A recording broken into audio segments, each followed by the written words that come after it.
ಚಿಕ್ಕಮಾಗರವಳ್ಳಿ ತಿಮ್ಮೇಗೌಡ ರವಿ ಎಂಬ ಹೆಸರಿನವನಾದ ನಾನು ವಿಧಾನ ಪರಿಷತ್ತಿನ ಸದಸ್ಯನಾಗಿ ನಿರ್ವಾಚನ ಹೊಂದಿದವನಾಗಿ ವಿಧಿದ್ವಾರ ಸ್ಥಾಪಿತವಾದ ಭಾರತದ ಸಂವಿಧಾನದ ವಿಷಯದಲ್ಲಿ ಶ್ರದ್ಧೆಯಿಂದಲೂ ನಿಷ್ಠೆಯಿಂದಲೂ ಕೂಡಿರುತ್ತೇನೆಂದು ನಾನು ಭಾರತದ ಪರಮಾಧಿಕಾರವನ್ನು ಮತ್ತು ಸಮಗ್ರತೆಯನ್ನು ಸಮರ್ಥಿಸುತ್ತೇನೆಂದು ನಾನು ಈಗ ಕೈಗೊಳ್ಳಲಿರುವ ಕರ್ತವ್ಯವನ್ನು ಶ್ರದ್ಧಾಪೂರ್ವಕವಾಗಿ ನಿರ್ವಹಿಸುತ್ತೇನೆಂದು ಭಗವಂತನ ಹೆಸರಿನಲ್ಲಿ ಪ್ರಮಾಣ ಮಾಡುತ್ತೇನೆ.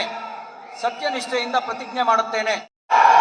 ಚಿಕ್ಕಮಾಗರವಳ್ಳಿ ತಿಮ್ಮೇಗೌಡ ರವಿ ಎಂಬ ಹೆಸರಿನವನಾದ ನಾನು ವಿಧಾನ ಪರಿಷತ್ತಿನ ಸದಸ್ಯನಾಗಿ ನಿರ್ವಾಚನ ಹೊಂದಿದವನಾಗಿ ವಿಧಿದ್ವಾರ ಸ್ಥಾಪಿತವಾದ ಭಾರತದ ಸಂವಿಧಾನದ ವಿಷಯದಲ್ಲಿ ಶ್ರದ್ಧೆಯಿಂದಲೂ ನಿಷ್ಠೆಯಿಂದಲೂ